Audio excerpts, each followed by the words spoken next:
ஒரு ஊரில் ஒரு ராஜா இருந்தார். அந்த ராஜாவுக்கு ஒரு மந்திரி. ராஜா ரொம்ப நியாயமானவர், நேர்மையானவர், கண்டிப்பானவர். தப்பு செய்கிறது யாராக இருந்தாலும் தண்டனை கொடுப்பார். வேண்டியவங்களுக்கு ஒரு நியாயம், வேண்டாதவங்களுக்கு ஒரு நியாயங்கிறதெல்லாம் அவர்கிட்ட கிடையாது. ஒரு சமயம் அரசவையில் அந்த அமைச்சரே விதிமுறைகளுக்கு புறம்பாக ஏதோ நடந்துக்கிட்டு இருக்கார். மன்னருக்கு கோபம் வந்துட்டுது. உடனே அந்த அமைச்சரை கிட்டத்தில் கூப்பிட்டு அவர் கன்னத்தில் ஓங்கி ஒரு அறை கொடுத்துட்டாராம். உடனே அந்த அமைச்சர் என்ன பண்ணார் தெரியுமா? நேராக போனார். அங்கே நின்றுக்கிட்டு இருந்த இன்னொருத்தர் கன்னத்தில் ஓங்கி அரைஞ்சார். அறை வாங்கினவர் திகைச்சு போயிட்டார். இவர் ஏன் நம்மளை அரைகிறார் அப்படின்னு யோசனை பண்ணார். மன்னரும் திகைச்சு போயிட்டார். நாம் இவரை அரைஞ்சா அதுக்காக இவர் போய் இன்னொருத்தரை அரையணுமா அப்படின்னு யோசனை பண்ணார். இவருக்கு என்ன பைத்தியமானு கூட நினைக்க ஆரம்பிச்சிட்டார். ஆனால் என்ன ஆச்சுன்னா, அப்புறம் அமைச்சர் அவர் கவனிச்சிக்கிட்டு இருந்தாரா, அவர் இன்னொருத்தரை அரைஞ்சார் இல்லையா, அந்த அறை வாங்கின ஆசாமியை பார்த்து கத்திக்கிட்டு இருந்தார். யார்? அமைச்சர். ஏன்பா என்கிட்ட அறையை வாங்கிக்கிட்டு இப்படி விவரம் இல்லாமல் நின்றுட்டு இருக்கிறியே, நான் உனக்கு கொடுத்ததை நீ வேறு யாருக்கிட்டையாவது கொடுத்துரு அப்படின்னார். உடனே அந்த ஆள் பார்த்தான். தனக்கு அடுத்தபடியாக நின்றுக்கிட்டு இருந்தவனை ஓங்கி ஒரு அறை அரைஞ்சான். அவன் கன்னத்தை தடவிட்டே யோசனை பண்ணான். இது ஏதோ புரிஞ்சுக்கிட்ட மாதிரி அடுத்தாப்பில் நின்றுக்கிட்டு இருந்தவனை அரைஞ்சான். இப்படி இந்த அறை மாறி மாறி போய்கிட்டே இருக்குது. ஊர் பூரா பிரயாணம் பண்ண ஆரம்பிச்சுட்டுது. அன்றைக்கி ராத்திரி அந்த ராஜா படுக்கிறதுக்காக போனார். அந்த நேரம் பார்த்து அவர் கன்னத்தில் பலார்னு ஒரு அறை விழுந்தது. நம்மளே அரையிறது யார் அப்படின்னு அதிர்ச்சியோட மன்னர் திரும்பி பார்க்குறாரு. அரைஞ்சது அவரோட மனைவி. என்னாச்சு உனக்குன்னு கத்துனார் ராஜா. உங்களுக்கு தெரியாதா, ஊர் பூரா ஒருத்தர் மாற்றி ஒருத்தர் மூலமாக இந்த அறை பிரயாணம் பண்ணிட்டு வருது அப்படின்னாங்க அந்த அம்மா. அப்படின்னா ஆரம்பித்த இடத்துக்கே வந்துட்டுதா அப்படின்னாராம் மன்னர். என்ன சொல்கிறீங்கன்னு கேட்டிருக்காங்க. இவர் விவரத்தை சொன்னாராம். அப்படின்னா நீங்கள் ஆரம்பித்து வச்ச இந்த விளையாட்டை நான் முடிச்சு வச்சுட்டேன் அப்படின்னாங்களாம் அந்த அம்மா. மறுநாள் காலை மறுபடியும் அரசவை கூடிச்சு அந்த அமைச்சர் மன்னரை பார்த்து கேட்டார். என்ன மகாராஜா, என்கிட்ட கொடுத்ததை திருப்பி வாங்கிட்டீங்களா அப்படின்னாராம். இப்படி நடக்கும்னு நான் எதிர்பார்க்கவே இல்லைன்னார் மன்னர். ஆனால் நான் எதிர்பார்த்தேன். அது எங்கே போயிட போகுது, ஊர் பூரா சுற்றி கடைசியில் உங்ககிட்ட தான் சேரும் அப்படிங்கிறது எனக்கு தெரியும் அப்படின்னாராம் அமைச்சர். இந்த கதை வேடிக்கையாக இருந்தால் கூட இதில் உள்ள கருத்து முக்கியமானது. இந்த உலகத்தில் பல கருத்துக்கள் இப்படி தான் மாறி மாறி சுற்றி வந்துக்கிட்டே இருக்குது. நம்மால் ஒருத்தன் தன்னுடைய நண்பன் ஒருத்தனை கடத்தெருவில் பார்த்தான். உடனே ஓடி போய் பலார்னு ஒரு அறை கொடுத்தானா. அவன் கன்னத்தை தடவிட்டு ஏன்டா என்ன அரைஞ்சேன்னு கேட்டிருக்கான். நீ ஏன்டா என்னை முட்டாள்னு என் மனைவிட்ட போய் சொன்னேன் அப்படின்ட்டுருக்கான் அவன். உன்னை ஒரு முட்டாள்னு சொன்னதுக்காகவா நீ என்ன அரைஞ்ச அப்படின்னு கேட்டிருக்கான் இவன். டேய், நான் அதுக்காக அறையலப்பா, அது ஒரு பெரிய ரகசியம். நான் முட்டாளுங்கிறது அந்த ரகசியத்தை நீ ஏன் எங்கள் வீட்டில் போய் சொன்னேன், அதுக்காக தான் அரைஞ்சேன் அப்படின்னு அவன். ஒரு ஊரில் ஒரு மன்னர் இருந்தார். புத்தி கூர்மை உள்ள ஒரு மன்னர். பொதுவாக மன்னர்களுக்கு சந்தேகம் வந்தால் சபையில் உள்ள சான்றோர்கள்கிட்ட கேட்டு தெரிஞ்சுக்கிறது தானே வழக்கம். ஆனால் இங்கே அப்படி இல்லை. மற்றவங்களுக்கு சந்தேகம் வந்தால் மன்னர்கிட்ட கேட்டு தெரிஞ்சுக்குவாங்க. அது மாதிரி கேட்டு தெரிஞ்சுக்கிறதுக்காக ஒரு பெரியவர் ஒரு நாள் வந்தார். அவர் கையில் 3 பொம்மைகள் வச்சுருந்தார். 3 ஒரே மாதிரி பொம்மைகள், கொஞ்சம் கூட வித்தியாசம் தெரியல. ஏது இந்த பொம்மைன்னு கேட்டார் மன்னர். எனக்கு வேண்டியப்பட்ட ஒருத்தங்கிட்ட இருந்து இதை வாங்கிட்டு வந்திருக்கிறேன். நான் தான் அவன்கிட்ட இந்த பொம்மையை செஞ்சு கொடுக்கும்படியா கேட்டுக்கிட்டேன். அவன் ரொம்ப புத்திசாலி, அவன் தான் இதை செஞ்சு கொடுத்தான். ஆனால் அதில் ஒரு சிக்கல் அப்படின்னார். என்ன பிரச்சனைன்னு கேட்டிருக்கார் இவர். நான் அவன்கிட்ட கேட்டது 3 விதமான பொம்மைகளாக இருக்கணும்னு கேட்டேன். அவன் என்னடான்னா 3 ஒரே மாதிரியாக செஞ்சு கொடுத்துட்டான் அப்படின்னார். அவங்ககிட்டயே கேட்கறது தானே அப்படின்ட்டுருக்காரு இவர். கேட்டேன், அவன் என்ன சொல்கிறான்னா இது 3 ஒரே மாதிரி பொம்மை கிடையாது, 3 விதம், ஒன்றுக்கு ஒன்று வித்தியாசம் இருக்குது. இந்த 3 பொம்மையும் 3 விதமான நண்பர்களுக்கு உதாரணங்கள் அப்படின்னு சொல்கிறான். எனக்கு ஒன்றும் புரியல, அதுதான் உங்ககிட்ட வந்தேன் அப்படின்னார். சரி, அந்த பொம்மைகளை இப்படி கொடுங்க அப்படின்னு வாங்கினார் மன்னர். எடுத்துக்கிட்டு உள்ளே போனார். கொஞ்ச நேரம் கழித்து வெளியில் வந்தார். அதுக்கப்புறம் சொன்னார், இதை பாருப்பா, அவன் சொன்னது சரிதான், 3 விதம் தான். இது இருக்குதே முதல் பொம்மை, இது உத்தமமான நண்பனுக்கு உதாரணம். இந்த 2வது பொம்மை இது மத்தியமமான நண்பனுக்கு உதாரணம். அந்த 3வது பொம்மை இருக்குதே அது மோசமான நண்பனுக்கு உதாரணம். இதை செஞ்சவன் உண்மையிலேயே பெரிய அறிவாளி தான் அப்படின்னாராம். வந்தவருக்கு ஒன்றும் புரியல. பார்த்தா ஒன்றும் வித்தியாசம் தெரியலையே அப்படின்னு அவன் குழம்பி போய் நிற்கிறான். இப்போது அந்த மன்னர் விளக்கம் கொடுக்குறார். அந்த 3 பொம்மையையும் எடுத்து முன்னாடி வச்சார். ஒரு மெல்லிய கம்பியை கையில் எடுத்தார். அந்த முதல் பொம்மை காதில் விட்டார். கொஞ்ச தூரம் உள்ளே போய் அப்படியே நின்றுட்டுது அந்த கம்பி. அப்புறம் 2வது பொம்மை காதில் அந்த கம்பியை விட்டார். அந்த கம்பி என்னாச்சுன்னா அப்படியே அது வாய் வழியாக வெளில வந்தது. மூணாவது பொம்மை காதில் கம்பியை செலுத்தினார்.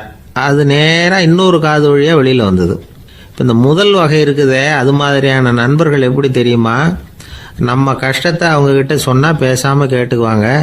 வெளியில் அதை யாருக்கிட்டையும் சொல்லிகிட்டு இருக்க மாட்டாங்க. வெளியில் தெரியாமல் நமக்கு உதவி பண்ணுவாங்க. செஞ்சுட்டு அதை நான் தான் செஞ்சேன்னு சொல்லிகிட்டு இருக்க மாட்டாங்க. அதுதான் கம்பி ஒரு காது வழியாக போய் உள்ளே நின்றுட்டுது. ரெண்டாவது பொம்மையில் கம்பி என்னாச்சு, ஒரு காது வழியாக போய் வாய் வழியாக வெளியில் வருது. இது மாதிரியான நண்பர்கள்கிட்ட நாம் கஷ்டத்தை சொன்னால் அதை அவங்க 4 பேர்கிட்ட போய் சொல்லி நமக்காக உதவி கேட்பாங்க. நமக்குன்னு கேட்டு வாங்கி அதை நம்மகிட்ட கொண்டுகிட்டு வந்து கொடுப்பாங்க. இவங்க மத்தியமமான நண்பர்கள். மூணாவது பொம்மையில் ஒரு காது வழியாக செலுத்துகிற கம்பி இன்னொரு காது வழியாக வெளியில் வந்துடுது. இது மாதிரியான நண்பர்கள்கிட்ட நம்ம கஷ்டத்தை சொன்னால் அவங்க காது கொடுத்து கேட்கறது மாதிரி நடிப்பாங்க. அப்படியே இன்னொரு காது வழியாக அதை வெளில விட்டுருவாங்க. அதை பற்றி கவலைப்பட மாட்டாங்க. இதுதான் இந்த பொம்மைகளுக்குள்ளே இருக்கிற வித்தியாசம் அப்படின்னு விளக்கம் கொடுத்தாராம் மன்னர். படிக்கிற பிள்ளைங்கள்லேயும் இது மாதிரி 3 வகை உண்டு. சில பேர் காதால் வாங்கி மனசில் வச்சுக்குவான். சில பேர் காதால் வாங்கி பேனாவால் எழுதி விடுவான். சில பேர் ஒரு காதால் வாங்கி இன்னொரு காதால் வெளியில் விட்டுருவான். ஒரு பையன் வகுப்பில் ஆசிரியர் பாடம் நடத்தும் பொழுது தலையை வேகமாக ஆட்டி ஆட்டி கேட்பானா. ஏன்டா இப்படி தலையை இப்படி ஆட்டுற அப்படின்னு கேட்டிருக்கான் பக்கத்தில் இருந்தவன். தலையை ஆட்டினா தாண்டா ஒரு காது வழியாக உள்ளே போகிறது, இன்னொரு காது வழியாக வெளியில் வேகமாக வெளில போகும் அப்படின்னானா அந்த பையன். ஒரு ஊரில் ஒரு பெரிய செல்வந்தர் இருந்தார். பணத்துக்கு பஞ்சம் இல்லை. அதனால் இந்த உலகத்தில் முடியாத காரியம் எதுவும் இல்லைன்னு நினச்சார். பணம் இருந்தாலே அந்த நினப்பு தானாக வந்துடும். அதனால் இவரும் அப்படி நினச்சதில் ஒன்றும் தப்பு இல்லை. அந்த ஊருக்கு குருநானக் ஒரு தடவை வந்தார். அவருக்கு இந்த செல்வந்தர் ரொம்ப பிரமாதமாக ஒரு வரவேற்பு கொடுத்தார். ஊர் எல்லையிலேயே எங்கள் வீட்டுக்கு விருந்து சாப்பிட்டுட்டு போகணும்னு கேட்டுக்கிட்டார். அவரும் சரின்னு ஒத்துக்கிட்டார். உடனே தன்னுடைய பங்களாவில் ஒரு பெரிய விருந்துக்கு ஏற்பாடு பண்ணார். குருநானக்கை அழைச்சிட்டு வீட்டுக்கு போனார். உட்கார வச்சார். ஐயா, நான் இந்த ஊர்லேயே ரொம்ப பெரிய வசதி உள்ளவன். என்னால் எல்லாம் முடியும். உங்களுக்காக நான் என்ன செய்யணும்னு சொல்லுங்கள். எதுவாக இருந்தாலும் பரவாயில்ல, எவ்வளவு செலவானாலும் பரவாயில்ல, என்னால் செய்ய முடியும். என்ன செய்யணும்னு சொல்லுங்கள், அது போதும், நான் செய்கிறேன் அப்படின்னு நான் ரொம்ப பணிவான். இதை கேட்டதும் குருநானக் சிந்திச்சார் கொஞ்ச நேரம். அதுக்கப்புறம் தன்னோட சட்டை பைக்குள்ளே கையை விட்டு ஒரு பழைய ஊசி ஒன்று எடுத்தார். அந்த செல்வந்தர்கிட்ட கொடுத்தார். இதை பாருங்கள், இவ்வளவு தூரம் நீங்கள் கேட்கறதுனால சொல்கிறேன். எனக்கு நீங்கள் செய்ய வேண்டிய உதவி இதுதான்னார். ஊசியை கையில் வாங்கிக்கிட்டு இதை என்ன செய்யணும்னு சொல்லுங்க அப்படின்னார் அவர். நீங்கள் செய்ய வேண்டியது என்னென்னா, இந்த ஊசியை பத்திரமா வச்சுருக்கணும். நாம் 2 பேரும் இறந்து போனதுக்கு பின்னாடி இன்னொரு உலகத்தில் நாம் சந்திக்கக்கூடிய வாய்ப்பு இருக்குது. அப்போ இந்த ஊசியை என்கிட்ட கொண்டாந்து கொடுக்கணும். இதுதான் நீங்கள் எனக்காக செய்ய வேண்டிய உதவி அப்படின்னார் குருநானக் லேசாக சிரிச்சுக்கிட்டே. இதை கேட்ட உடனே இந்த பெரியவர் முழிக்க ஆரம்பிச்சிட்டார். அது எப்படிங்க, நான் சாகிறப்ப எப்படி இந்த ஊசியை எடுத்துக்கிட்டு இன்னொரு உலகத்துக்கு வர முடியும்னார். ஊசி மாதிரி ஒரு சின்ன பொருளை கூட இந்த உலகத்தை விட்டு நாம் போகிறப்ப எடுத்துகிட்டு போக முடியாதுங்கிறப்போ உங்களோட செல்வத்தையெல்லாம் எப்படி அங்கே எடுத்துகிட்டு வர போகிறீங்க அப்படின்னு கேட்டார் குருநானக். அதுக்கப்புறம் தான் அந்த பெரியவர் யோசிக்க ஆரம்பித்தாராம். குருநானக் சொல்கிறார், இதை பாருங்கள், நாம் செய்கிற நல்லது கெட்டது தான் கடைசி வரைக்கும் நம்ம கூட இருக்கும். அடுத்தவங்க நல்லா இருக்கணுங்கிறதுக்காக பொருளை செலவு செய்யணும். அப்படி செய்யலைன்னா எந்த பிரயோஜனமும் இல்லை அப்படின்னார். அதுக்கப்புறம் தான் அந்த செல்வந்தரின் அறிவு கண் திறந்து தான். உடனே குருநானக்கை வணங்கினார். ஐயா, என்கிட்ட இருந்த ஆணவம் போயிட்டுது. இனிமேல் என்கிட்ட இருக்கிற செல்வத்தை நல்ல வழியில் செலவழிப்பேன் அப்படின்னாராம். நம்மக்கிட்ட இருக்கிற பணம் எப்பவும் நம்ம கூடவே வந்துக்கிட்டு இருக்காதுங்கிறதுக்கு இது ஒரு உதாரணம். அதுக்காக நாம் பணம் சேர்க்கறத பற்றி கவலைப்பட வேண்டியதில்லை, பேசாமல் படுத்து தூங்கிக்கிட்டு இருந்தால் போதும் அப்படின்னு இதுக்கு அர்த்தம் பண்ணிக்கப்படாது. முறையான வழியில் பணம் சேர்க்கணும், அதை முறையான வழியில் செலவு பண்ணணும். அதனால் ஏற்படக்கூடிய மன நிறைவு இருக்குது பாருங்கள், அது அனுபவித்தவங்களுக்கு தான் தெரியும். சொர்க்கத்துக்கு போகிறவங்க இங்கேருந்து பணத்தை எடுத்துகிட்டு போக முடியாது. ஆனால் நம்ம செல்வத்தை இங்கே மற்றவங்களுக்கு பயன்பட செய்யுது, அதனால் ஏற்படுற புண்ணியம் இருக்குது பாருங்கள், அதை எடுத்துகிட்டு போக முடியுமா. இதுதான் ஆன்மீகவாதிகள்லாம் சொல்கிற கருத்து. ஜான் நியூட்டன் ஒருத்தர், அவர் சொன்னார், நான் எப்போவாவது சொர்க்கத்துக்கு போய் சேர்ந்தேன்னா அங்கே 3 அதிசயங்களை பார்ப்பேன்னார். என்னன்னு கேட்டாங்க. நான் யார் யார் இருக்க மாட்டாங்கன்னு நினச்சிக்கிட்டு இருந்தேனோ அவங்களில் சில பேர் அங்கே இருப்பாங்க, அது ஒரு பெரிய அதிசயம்னார். சரி, அடுத்தது என்ன? 2வது அதிசயம் என்னன்னா, அங்கே இருப்பாங்கன்னு நான் எதிர்பார்த்த சில பேர் அங்கே இருக்க மாட்டாங்க அப்படின்னார். சரி, 3வது பெரிய ஆச்சரியம் என்ன அப்படின்னா, நான் அங்கே இருக்க பாருங்க, அதுதான் அந்த 3வது அதிசயம் அப்படின்னார். ஒரு மாணவனை பார்த்தேன். என்ன தம்பி படிப்புலாம் எப்படி இருக்குது அப்படின்னு விசாரித்தேன். அவன் ரொம்ப அழுத்துக்கிட்டான். நான் நல்லா தான் சார் படிக்கிறேன், இருந்தாலும் புத்தியில் சரியாக ஏற மாட்டேங்குது சார் அப்படின்னா. சரி, இவனும் நம்ம ரகம்தான் அப்படின்னு சொல்லி முடிவு பண்ணிட்டோம். கல்வி கற்கக்கூடிய ஒரு மாணவன் சம்பந்தப்படுற புத்திகள் பல வகை. அதை பற்றி ஒரு பெரியவர் விளக்கி இருக்கிறார். மிருத்து புத்தின்னு ஒன்று இருக்குதான். மிருத்துன்னா மண்ணால் செவுறு கட்டுறோம்ல, மண் சுவரில் ஆணி அடிக்கிறதும் சுலபம், அதை பிடுங்கி எடுக்கிறதும் சுலபம். அது மாதிரி சில பேர் குரு சொல்லி கொடுக்குறத சுலபமாக கேட்டு தெரிஞ்சு வச்சுக்குவாங்க, கொஞ்ச நேரத்தில் சுலபமாக மறந்தும் போயிடுவாங்க. இது மிருத்து புத்தின்னு பேர், மண் புத்தி. தாரு புத்தின்னு ஒன்று உண்டான். தாருன்னா மரம். அதில் பச்சை மரத்தில் ஆணி அடிக்கிறது சுலபம், ஆனால் அதை எடுக்கிறது கஷ்டம். அது மாதிரி ஆசிரியர்கிட்ட இருந்து கேட்டதை கவனமாக மனசில் பதிய வச்சுக்கிட்டு அதை மறக்காமல் இருக்கிறது தாரு புத்தி. பட்டை மரமாக இருந்தால் அதில் ஆணி அடிக்கிறதும் கஷ்டம், அடிக்கிற ஆணியும் சீக்கிரம் நழுவிடும். அது மாதிரி கேட்குற விஷயம் மனசில் பதியறதும் கஷ்டம். அப்படியே பதிஞ்சாலும் அது நீடிச்சு இருக்கிறதும் கஷ்டம், கொஞ்ச காலத்தில் மறந்துடும். இன்னொரு வகை புத்தி ஒன்று உண்டு, அதுக்கு பேர் சிலா புத்தின்னு பேர். சிலான்னா கல். ஒரு கருங்கல்லில் 4 துளையை போட்டு ஒரு துளையில் உளியை வச்சு அடித்தா மற்ற துளை வழியாகவும் பிளந்து கல் 2 ஆகிடும். அது மாதிரி சந்தியான இடங்களில் குறிப்பாக ஒரு பொருளை சொன்னால் அதை வச்சுக்கிட்டு மற்றதையும் தெரிஞ்சுக்கிறது, அது சிலா புத்தின்னு பேர். வேணு புத்தின்னா என்ன தெரியுமா? வேணுன்னா மூங்கில் கணுவில் ஒரு பக்கம் உளியை வச்சு அடித்தா 2 பக்கமும் பிளந்துடும். அது மாதிரி ஒரு செய்தியை கேட்டுக்கிட்டு இருக்கிறப்பவே அதோட முன்பின் தொடர்களையும் தெரிஞ்சுக்கணும், அது வேணு புத்தி. தைல புத்தின்னு ஒன்று உண்டு. தைலம்ங்கிறது எண்ணெய். தண்ணியில் ஒரு துளி எண்ணெயை விட்டால் அது தண்ணி பூரா பரவி போடுதில்ல, அது இப்படி பரவுறது மாதிரி ஆசிரியர் சுருக்கமாக ஒரு கருத்தை சொன்னால் அதை வச்சுக்கிட்டு பூரா விஷயங்களையும் தெரிஞ்சுக்கணும், அது தைல புத்தி. கற்பூர புத்தின்னு ஒன்று கேள்விப்பட்டிருக்கோம். அது எப்படின்னா, கற்பூரம் தீ பட்ட உடனே பிடிச்சிக்கும். ஆசிரியர் சொன்ன உடனே நுண்ணறிவோட பாடங்களை புரிஞ்சுக்கிறது இந்த வகை புத்தி. கரி புத்தின்னு ஒன்று. அது எப்படின்னா, கரியில் நெருப்பை வச்சு விசிறிய பிறகு அதுக்கப்புறம் அது கறி நெருப்பாகும். அது மாதிரி காலம்புற சாயந்தர வேலைகளில் ஆசிரியர் பாடம் சொல்லி கொடுப்பார், அதை கொண்டு புரிஞ்சுக்கிறது இந்த வகை. கதலித்தண்டு புத்தின்னு ஒன்று சொல்லுவாங்க. கதலிங்கிறது வாழை மரம். வாழைத்தண்டில் தீ வைக்கிறது எவ்வளவு சிரமமோ அவ்வளவு சிரமத்தோடு கல்வி கற்கிறது கதலித்தண்டு புத்தி. இதை தவிர இன்னும் சில வகையான மாணவர்களை கூட அடையாளம் காட்டுறாங்க. ஆசிரியர் சொன்னதில் நல்லதை மட்டும் எடுத்துக்கிறவன் அன்னம். ஆசிரியர் கிடைச்ச இடத்துல பாடத்தை கேட்டுக்கிட்டு பிறகு தனியாக உட்காந்து சிந்திக்கிறவன் பசு. பசுமாடு அப்படி தானே, புல் கண்ட இடத்துல மேயும், அதுக்கப்புறம் நிதானமாக அசை போட்டுக்கும். ஆசிரியர் சொன்னதை தவிர வேறு எதையும் சொல்ல முடியாதவன் கிளி. பல இடங்களில் பாடங்கள் கேட்டு கடைசியில் ஒன்றும் புரியாமல் போகிறவன் ஆடு. ஆடு ஒரு செடியில் வயிறார மேயாது, ஒரே செடியில் இக்கரைக்கு அக்கறை பச்சைன்னா அங்கேயும் இங்கேயும் அலைஞ்சிக்கிட்டே இருக்கும். சில பேருக்கு எருமைன்னு பேர். எருமை எப்படின்னா குளத்து நீரை கலக்கி தான் குடிக்கும். அது மாதிரி ஆசிரியர் மனசை நோக செய்து பயில்கிற மாணவர்கள்லாம் இந்த ரகம். இவ்வளவுலாம் இருந்தாலும் இந்த காலத்து மாணவர்கள்லாம் ஒரு தனி ரகம். ஒரு ஆசிரியர் வகுப்பில் பாடம் நடத்திக்கிட்டு இருந்தார்.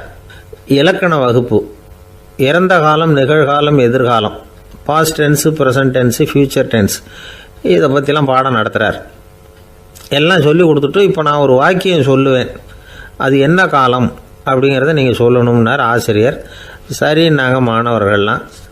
நான் நாளைக்கும் பாடம் நடத்தப் போகிறேன், இது என்ன காலம் அப்படின்னு கேட்டார் ஆசிரியர். அதாவது நான் நாளைக்கும் பாடம் நடத்தப் போகிறேன், இந்த வாக்கியம் என்ன காலம்னு கேட்டார். ஒரு பையன் மெதுவாக எழுந்திரிச்சு சொன்னான், இது எங்கே போதாத காலம் சார் அப்படின்னு சொல்லிவிட்டு உட்காந்துட்டானா. இன்பம் துன்பம் இது ரெண்டும் சேர்ந்தது தான் வாழ்க்கை, இது எல்லாரும் சொல்லிகிட்டு இருக்கிற ஒரு உண்மை. அது சரி, இது ரெண்டும் வர்றதுக்கு என்ன காரணம்? துறவி ஒருத்தர் யோசித்து பார்த்துருக்கார். இன்ப துன்பம் தோன்றுவதற்கு முக்கியமாக 6 காரணங்கள் உண்டு அப்படிங்கிறார் அவர். அது என்னங்கிறத நாமளும் தெரிஞ்சு வச்சுக்குவோமே. இப்போ முதல் காரணம் சுயநலம். ஒரு தாயார் தன்னுடைய சுயநலம் கருதி தன்னுடைய மகன் இன்பமாக இருக்கணும்னு ஆசைப்படுறாங்க. மகனும் அப்படியே ஆசைப்படுறான். அதனால் தாயாரின் இன்ப துன்பங்களை பார்த்துட்டு மகனும் இன்ப துன்பம் அடையிறான். அந்த அம்மாவுக்கும் அதே நிலைமை தான். 2வது காரணம் உறவு.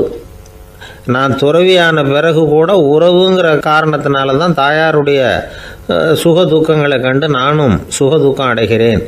என் தாயாருடைய நிலைமையும் இதுதான் அப்படிங்கிறார் ஒரு துறவி. மூணாவது காரணம் என்னென்னா அறிமுகம்.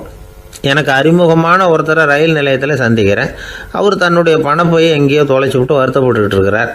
நானும் வருத்தப்படுறேன்.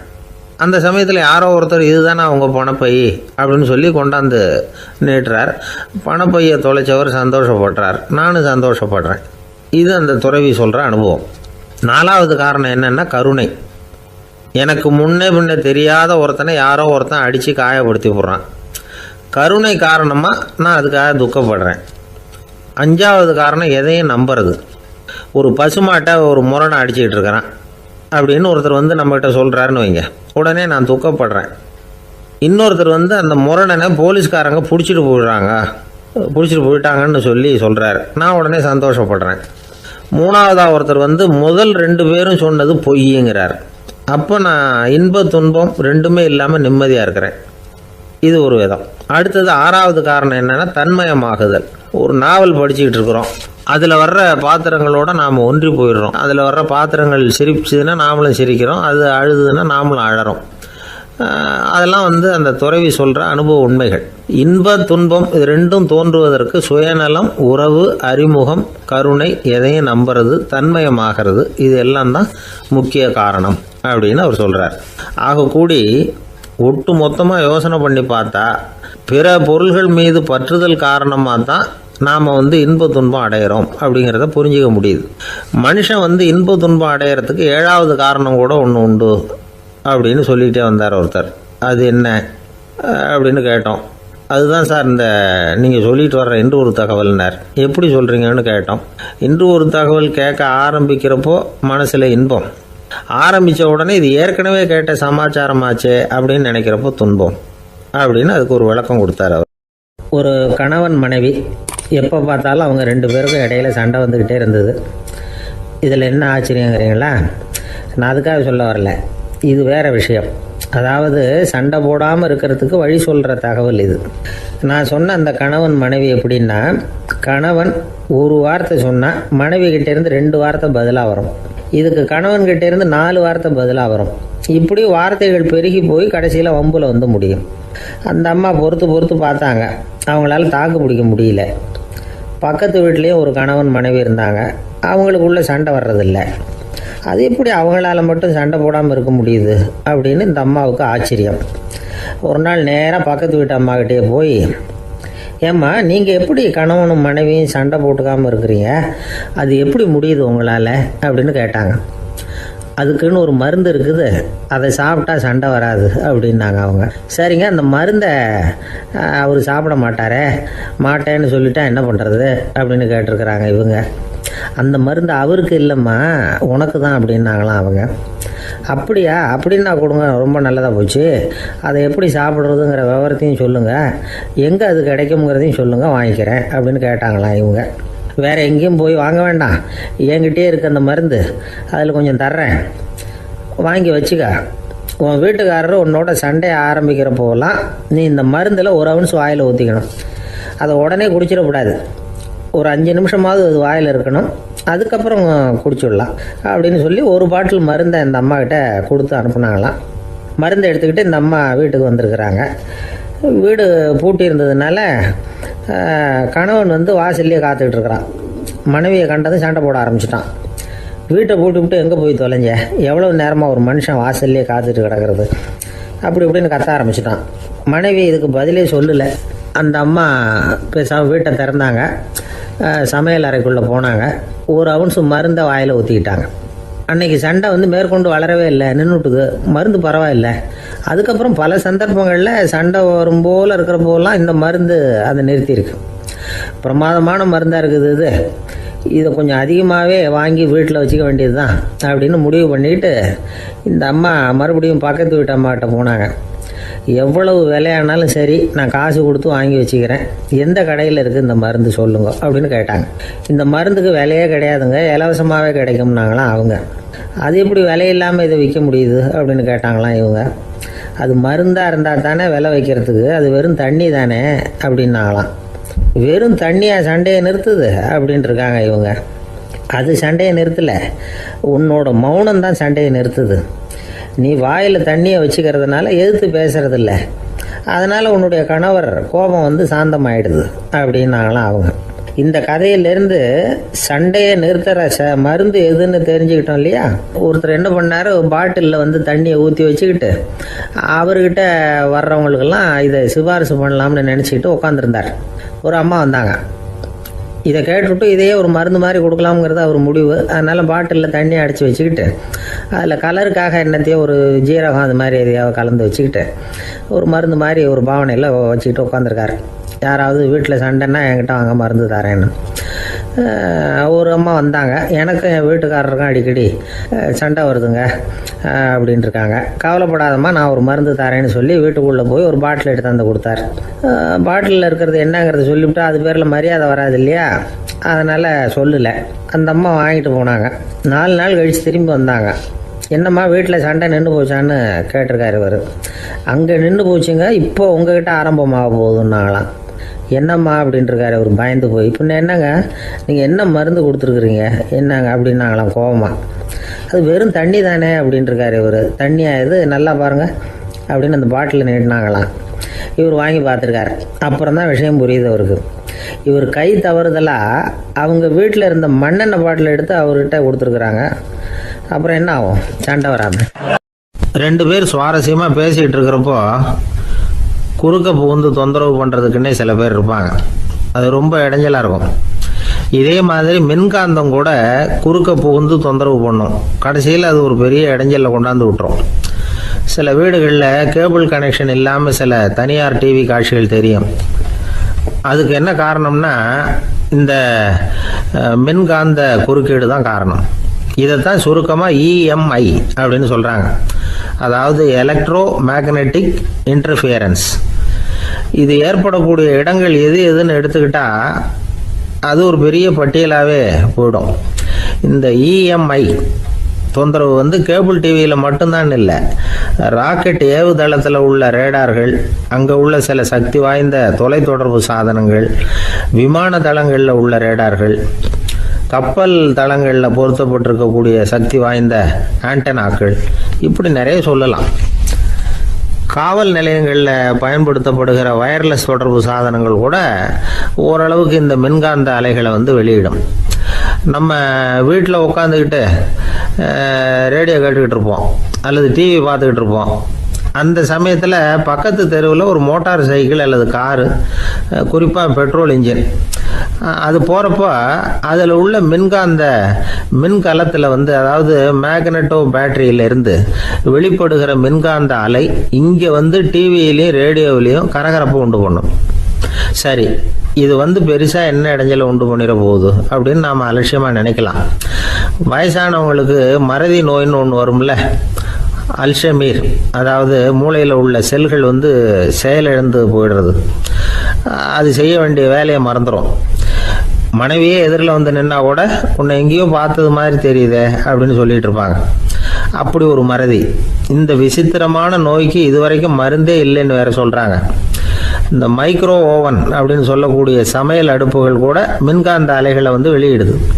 சமயத்தில் சில தொழிற்சாலைகளில் கூட பெரிய விபத்துக்களை இந்த இஎம்ஐ உண்டு பண்ணிவிடும். இதை பற்றி தீவிரமாக சிந்திக்க ஆரம்பித்ததே ஒரு விபத்துக்கு பிறகு தான். அமெரிக்காவுக்கும் வியட்நாமுக்கும் இடையில் போர் நடந்தது. அந்த சமயம் அமெரிக்காவுக்கு சொந்தமான விமானம் தாங்கி கப்பல் ஒன்று வியட்நாமை தாக்கிறதுக்கு தயாராக ஏவுகணைகளோட கடலில் நிறுத்தி வைக்கப்பட்டிருந்தது. தற்செயலாக அந்த பகுதியில் கப்பல் தொலைத்தொடர்பு பகுதிக்கு அருகில் ஊடுருவிய இந்த சக்தி வாய்ந்த ரேடியோ அலைகள் ஏவுகணையில் இருந்த மின்னணு சர்க்கியூட்டை பூர்த்தி செஞ்சு வச்சுட்டுது. அவ்வளவுதான், ஏவுகணை அங்கேயே வெடித்து சிதறி போச்சு. 130 பேர் அந்த இடத்துலயே உடல் கருகி செத்து போட்டாங்க. ஏகப்பட்ட பொருள்கள் நாசம். இந்த விபத்துக்கான காரணம் என்னங்கிறத உடனடியாக யாராலையும் கண்டுபிடிக்க முடியல.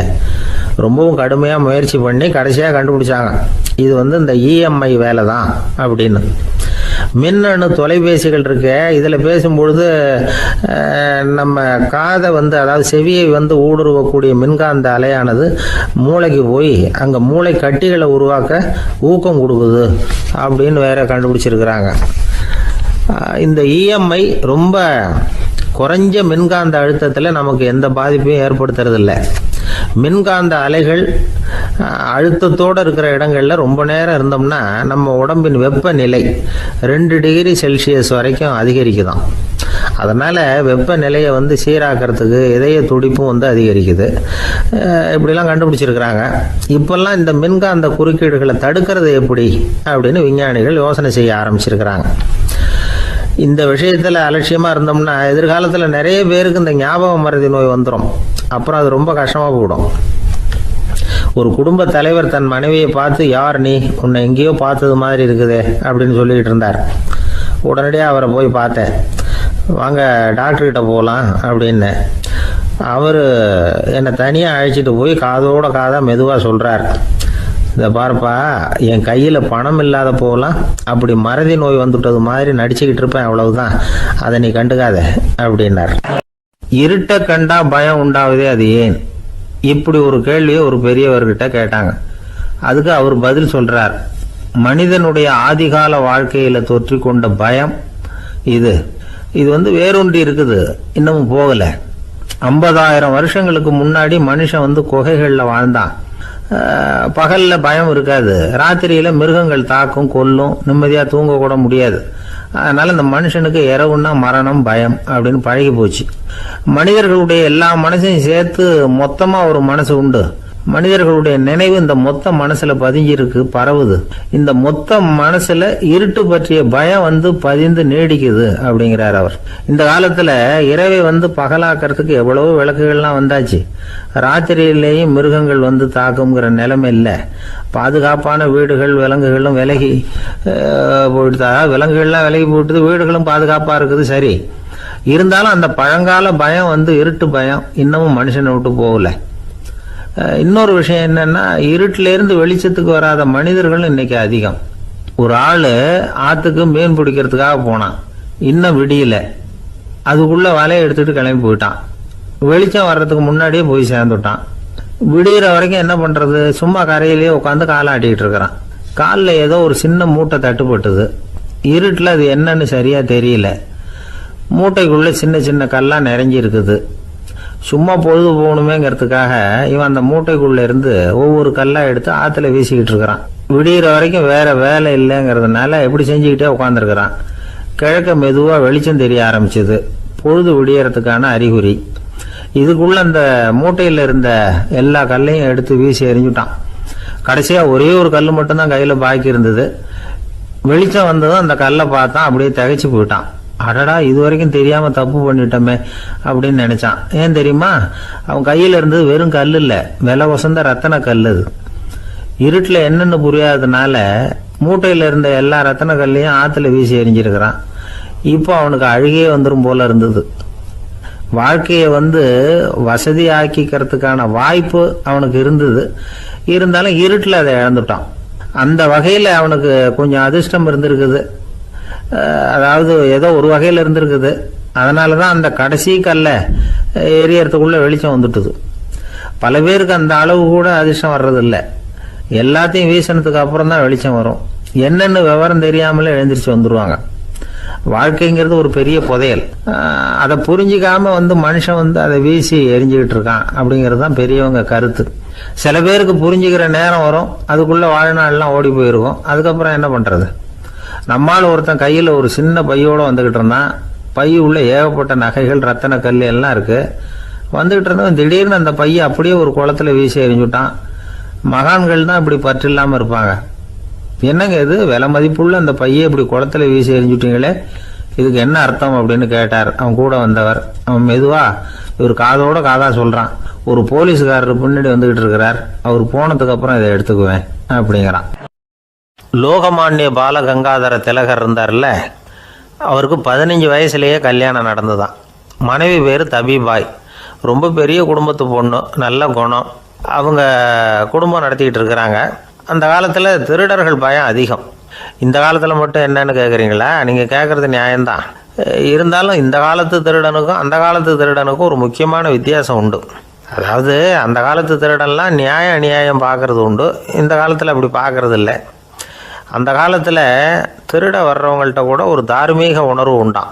அதாவது அப்போ உள்ள கொள்ளைக்காரங்க எதை களவாடினாலும் சரி, அரிசியை மட்டும் களவாடுறது இல்லையா, அப்படி ஒரு கொள்கை. அதனால் பாருங்கள், அந்த காலத்து பெண்கள் நகை நட்டுகளை பத்திரமா வைக்கணும்னா பெட்டியில் வைக்கிறது இல்லை, அரிசி பானையில் போட்டு வச்சு விடுறது. இப்போல்லாம் பேங்க்கில் சேஃப்டி லாக்கர்னு இருக்குல்ல, அது மாதிரி அந்த காலத்தில் சேஃப்டி லாக்கருங்கிறது அரிசி பானை. இந்த வளையல், மூக்குத்தி, தோடு இப்படி எதுவாக இருந்தாலும் அதில் போட்டு பத்திரமா வச்சுருவாங்க. திருடன் அரிசி பானை பக்கம் போகிறதில்ல. ஏன்னா சாப்பிட்ற விஷயத்தில் கை வைக்கக்கூடாது, அது பாவம் அப்படின்னு அவன் நினைக்கிறான். திலகரோட மனைவி தபீபாயும் அதே மாதிரி தன்னுடைய ஆபரணங்களை ஒரு அரிசி பானைக்குள்ளே போட்டு மூடி வச்சுருந்தாங்களாம். இப்படி இருந்தப்போ ஒரு நாள் ஒரு பிச்சைக்கார பொண்ணு வீடு வீடாக பிச்சை கேட்டுக்கிட்டே வந்திருக்குது. திலகர் வீட்டுக்கும் தர்மம் போடுங்க தாயே அப்படின்னு தான் அந்த பொண்ணு. அந்த அம்மா தபீபாய் காதில் இது விழுந்திருக்கு. உடனே கை நிறைய அரிசி அள்ளிக்கிட்டு போட்டிருக்கு. பாத்திரத்தில் அரிசியை போட்டதுக்கு அப்புறம் தான் தெரியுது, பளிச்சுன்னு கண்ணில் படுது. அதாவது அந்த அம்மாவோட வைர மூக்குத்தி ஒன்று அரிசியோடு சேர்ந்து அந்த பிச்சைக்கார பொண்ணு பாத்திரத்தில் போய் விழுந்துட்டுது. இந்த அம்மாவுக்கு மனசுக்குள்ளே குழப்பம், என்ன இப்படி ஆகிட்டுதே, மூக்குத்தி போயிட்டுதே, பிச்சை பாத்திரத்துலேருந்து அதை எப்படி எடுக்கிறது அப்படின்னு தயக்கம். வாயை திறந்து அதை கேட்குறதுக்கும் கூச்சம். திண்ணையில் உட்காந்துருந்த திலகர் இவ்வளவையும் பார்த்துக்கிட்டு இருக்கிறார். மனைவியின் மனசுக்குள்ளே நடக்கிற மௌன போராட்டத்தை அவர் நல்லா புரிஞ்சுக்கிட்டாராம். மனைவியை பார்த்து சொன்னாராம், தபீபாய், இது தெய்வ சம்மதம், அவளுக்கு சேர வேண்டிய மூக்குத்தி அவகிட்ட போயிட்டுது, பிச்சை பாத்திரத்தில் விழுந்த மூக்குத்தியை எடுக்க வேணாம் அப்படின்னாராம். சரின்னு சொல்லிவிட்டு மேற்கொண்டு எதுவும் சொல்லாமல் அந்த அம்மா வீட்டுக்குள்ளே போயிட்டாங்களாம். இந்த காலத்துலலாம் அது மாதிரி நடக்குமா? வெறும் அரிசியை போட்டுவிட்டு விவகாரம் பண்ணிகிட்டு இருக்க மாட்டோமா? ஒரு பெரிய மனுஷன் வீட்டுக்கு ஒரு பிச்சைக்காரன் வந்தான். ஐயா, நாங்கள் பிச்சைக்காரங்கள்லாம் சேர்ந்து ஒரு சங்கம் வச்சுருக்குறோம், அதுக்கு நிதி சேர்க்குறோம், அதுக்கு ஒரு 100 ரூபா கொடுத்தீங்கன்னா எங்களுக்கு பெரிய உதவியாக இருக்கும் அப்படின்னானா. அதெல்லாம் ஒன்றும் கொடுக்க முடியாது போ அப்படின்னாரான் அவர். அப்படின்னா ஒரு 50 ரூபாயாவது கொடுங்களேன் அப்படின்ட்டுருக்கான். அதுவும் முடியாதுன்னு சொல்லிவிட்டார். 25 ரூபா அப்படின்ட்டுருக்கான். எதுவும் முடியாது அப்படின்னாரான்.